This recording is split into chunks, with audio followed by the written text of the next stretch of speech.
J'ai enfin trouvé ma maison. J'ai repris goût aux langues. Et j'ai gagné un super GSM. J'ai vendu ma voiture. J'ai vu un magnifique spectacle. Et j'ai profité d'une super promo.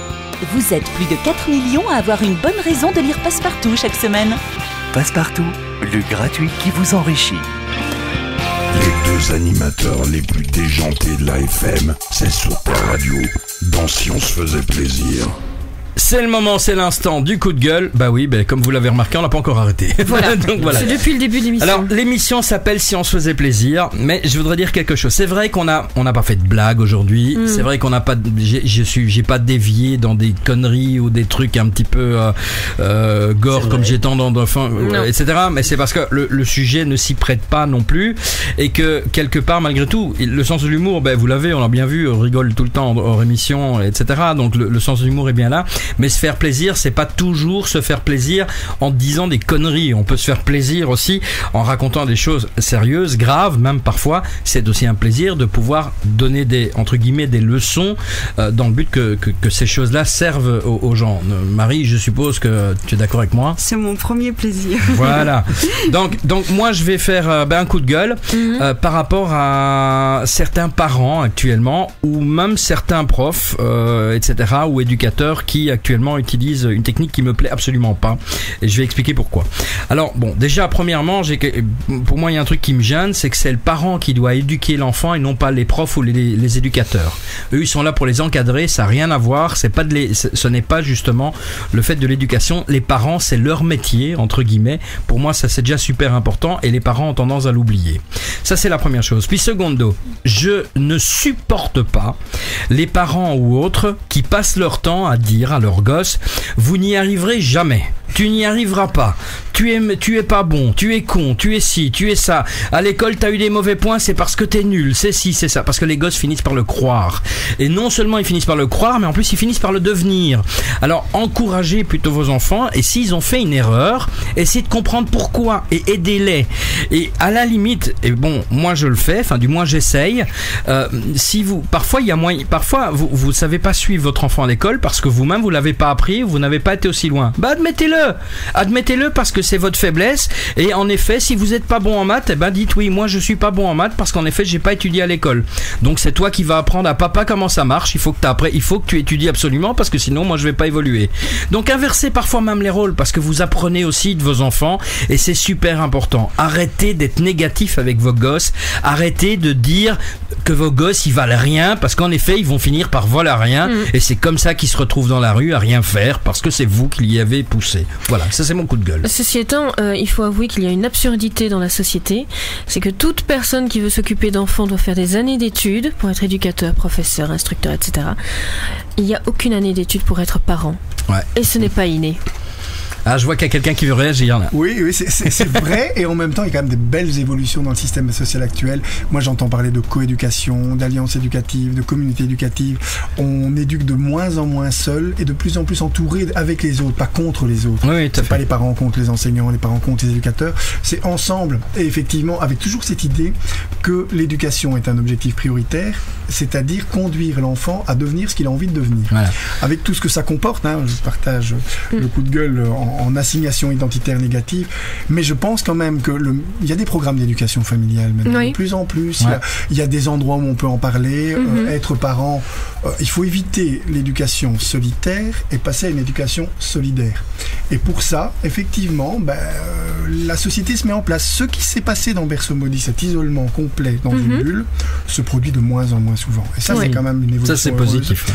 Parce que l'école est ouverte aux familles, ou essaye de l'être, et les familles s'ouvrent aussi sur l'environnement extérieur, et donc on n'a plus finalement des systèmes éducatifs fermés sur eux-mêmes. Mais je pense que les parents doivent aussi, et c'est pour ça que je voulais faire passer ce message, se déculpabiliser de perdre pied parfois. C'est humain de perdre pied. Oui. Et justement, à partir du moment où un parent se dit je perds pied, j'y arrive pas, j'ai besoin d'aide, il va aussi aider son enfant parce que justement il se fera aider lui, et en se faisant aider lui, il aide son enfant. Plus loin, il y a une obligation à perdre pied en tant que parent puisque l'éducation était nécessairement compliquée. Donc on ne peut pas le faire tout seul, et il faut accepter l'idée qu'on ne fait jamais que coéduquer.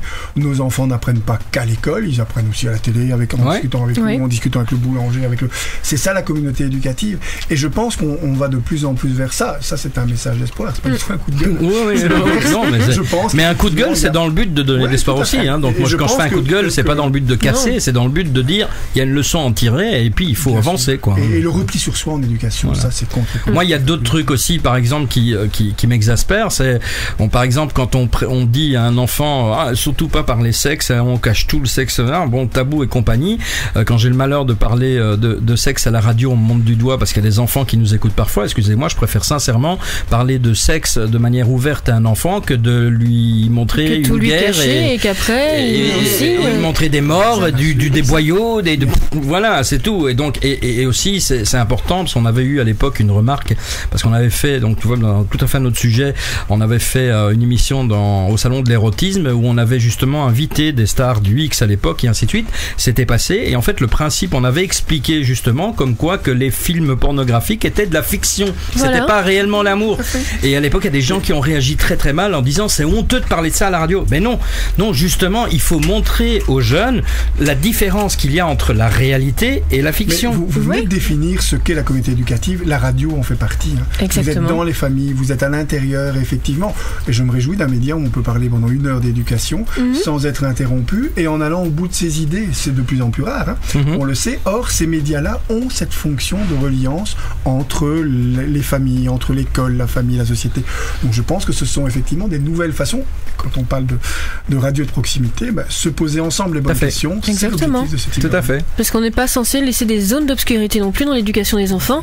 Le sexe, ça fait partie de l'éducation. Parce que si j'avais été plus au courant, peut-être que voilà, on peut se défendre et on peut réagir autrement. Toi, par rapport à ça, justement, par rapport à ce que tu as vécu, comment tu as su évoluer? Parce que avec ce que tu as vécu, ça a dû être très dur. Ça, c'est un travail de très longue durée. C'est dans la tête. Je vais pas expliquer ça maintenant. Parce que tu l'as fait seul, non? Tu l'as fait tout seul. Il a fallu faire les différences avec les personnages que j'avais devant moi, tout simplement. Mais tu t'es pas fait aider, donc tu as réussi à sortir de ça tout seul. Oui. C'est dramatique et fabuleux en même temps, en fait. Voilà. Moi, j'ai aussi un tout petit coup de gueule à faire. C'est justement contre vous deux. Oula. Entre Bruno et Marie. Parce que c'était très sympa jusque maintenant. Ils s'entendaient bien avant. Ça, c'était très sympa. Maintenant, tu y repasses un café à la place. En fait, c'est parce que au départ, donc Marie est venue, elle nous a apporté le livre et elle nous a un petit peu expliqué ce que le livre racontait. Et moi, je dois avouer que les histoires où justement les enfants souffrent, que ce soit en film, en livre ou quoi, j'ai du mal à rentrer dedans parce que je n'aime pas voir souffrir les enfants.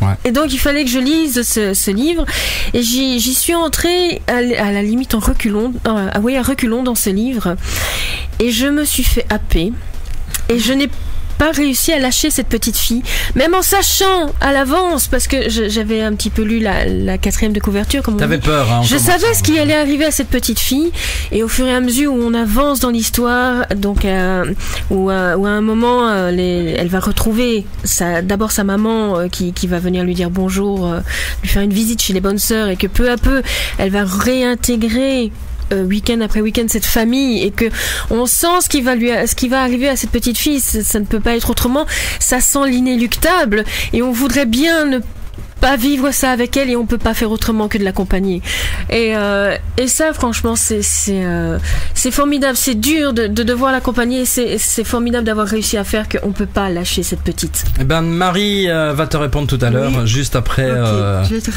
musique. T'as pas le temps de prendre ton temps.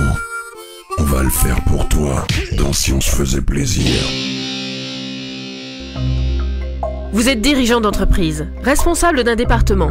Vous cherchez à actualiser l'organigramme de compétences de votre société en intégrant un outil RH simple et convivial. Visitez Exploradis. www.exploradis.com. Dis donc chérie, après le foot j'irai bien au resto. T'en connais pas toi? www.lespagesjaunes.be. Ouais, en plus c'est quoi? Il faudrait que j'achète une petite tenue, mais je sais pas du tout où aller. www.lespagesjaunes.be. Et pour faire appel à une babysittrice Babysitter, www.lespagesjaunes.be. Ça fait 3 fois que je te le dis. Tu vas me laisser écouter le foot, j'ai déjà du mal à comprendre. Ah bah si t'as besoin d'un traducteur, www.lespagesjaunes.be. Si vous avez besoin de quoi que ce soit, rendez-vous sur www.lespagesjaunes.be.